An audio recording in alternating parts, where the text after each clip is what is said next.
Good evening students. வந்து பார்த்தீங்கன்னா எல்லாருக்கும் ஒரு பெரிய ஸ்பெஷலான ஒரு குட் ஈவினிங்ப்பா. ஓகேங்களா? ஸோ வந்து பார்த்தீங்கன்னா ஸ்கூல் ஸ்டூடெண்ட்ஸ்க்கு ரொம்பவே ஒரு பெரிய இம்பார்ட்டண்ட்டான அப்டேட்டு. ஸோ அது என்னன்னு வந்து பார்த்தீங்கன்னா 12க்கு வந்து பார்த்தீங்கன்னா May 8, அதாவது நேற்று வந்து பார்த்தீங்கன்னா ரிசல்ட்டு பப்ளிஷ் பண்ணியிருந்தாங்க. ஓகேங்களா? ஸோ அதன் அடிப்படையில் பார்க்கணுன்னு வந்து பார்த்தீங்கன்னா 10th அப்புறம் 11th ஸ்டாண்டர்ட் ஸ்டூடெண்ட்ஸ்க்கு ரிசல்ட் எப்போ வரும்? ஓகேங்களா? இதை பற்றி நிறைய பேர் கேட்டிருந்தாங்க. ஏற்கனவே வந்து பார்த்தீங்கன்னா கவர்மெண்ட்டு ஒரு டேட் அனௌன்ஸ் பண்ணியிருந்தாங்க. ஸோ அதே டேட்டில் வரமா, அதுக்கு முன்னாடி வருமான்ட்டு நிறைய பேர் நிறைய விதமான டவுட்ஸ் கேட்குறாங்கப்பா. ஸோ அதை பற்றி தெளிவாக நான் சொல்கிறேன், முடிஞ்ச அளவுக்கு ஸ்கிப் பண்ணாமல் கேளுங்க. ஓகேங்களா?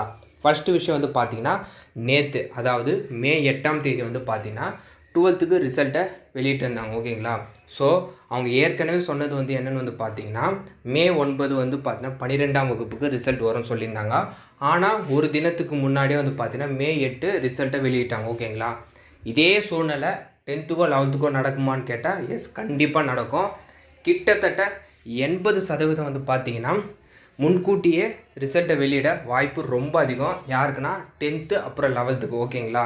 ஸோ இது எப்படின்னு வந்து பார்த்தீங்கன்னா இப்போ ரிசல்ட் ப்ராசஸ் வந்து போய்கிட்டு இருக்கு. ஓகேங்களா?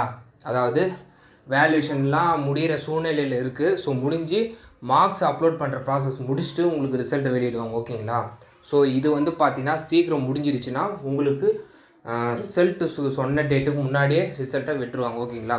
10த்துக்கோ 11த்துக்கோ வந்து பார்த்தீங்கன்னா May 19 இதுக்கு முன்னாடி பள்ளி கல்வித்துறை ஒரு டேட் சொல்லியிருந்தாங்கப்பா. May 19 10த்துக்கோ 11த்துக்கோ ரிசல்ட் வெளியிடுவோன்னு. ஆனால் வந்து பார்த்தீங்கன்னா 12த்துக்கு மாதிரியே 10த்துக்கோ 11த்துக்கும் முன்கூட்டியே ரிசல்ட்டை வெளியிட மிக மிக வாய்ப்பு அதிகம். ஓகேங்களா? அதாவது எந்த தேதியில் வர வாய்ப்புகள் இருக்குன்னா May 15, May 16, May 17. ஓகேங்களா? ஸோ இந்த 3 டேட்ஸில் வரத்துக்கு வாய்ப்பு ரொம்ப அதிகமாக இருக்குது. ஓகேங்களா? ஸோ யாருமே ஒரி பண்ண வேண்டாம். அது மட்டும் இல்லாமல் 10th 11th ஸ்டாண்டர்ட் ஸ்டூடெண்ட்ஸு இன்னும் ஒரு சில டவுட் கேட்டிருந்தாங்க. அது என்னென்னு வந்து பார்த்தீங்கன்னா இப்போ 10த்துக்கு ரிசல்ட் நல்லா வந்துருந்துச்சுல, இதேமாதிரி 12த்துக்கு ரிசல்ட் வந்துருந்துச்சுல, அது மாதிரி 10த்துக்கோ 11த்துக்கோ எதிர்பார்க்கலாமான்னு சொல்லிட்டு கேட்குறாங்க. எஸ், கண்டிப்பாக எதிர்பார்க்கலாம். 12த்துக்கே நல்ல ரிசல்ட்ஸ் வந்திருக்கு. 10த்துக்கோ 11த்துக்கோ இதே மாதிரி தான் நல்ல ரிசல்ட்ஸ் வரும். யாரும் குழப்பிக்காதீங்க. ஓகேங்களா? ஸோ வேல்யூஷன் வந்து பார்த்தீங்கன்னா 12த்துக்கு மட்டும் லிபரலாக நடக்கலை. 10th 11th எல்லாருக்குமே பொதுவாக பப்ளிக் எக்ஸாம் எழுந்த எல்லா ஸ்டூடெண்ட்ஸுக்குமே வந்து பார்த்தீங்கன்னா காமனாக லிபரலாக தான் நடந்துச்சு. ஸோ யாரும் வந்து ரிசல்ட்டை நினச்சி ஒரி பண்ண வேணாம்.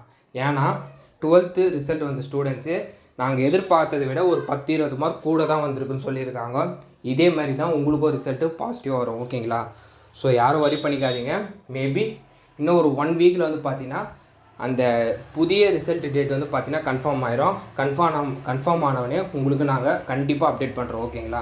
இந்த அப்டேட்டை மறக்காமல் உங்கள் ஃப்ரெண்ட்ஸ் அண்ட் ஸ்டூடெண்ட்ஸ்க்கு ஷேர் பண்ணிடுங்க.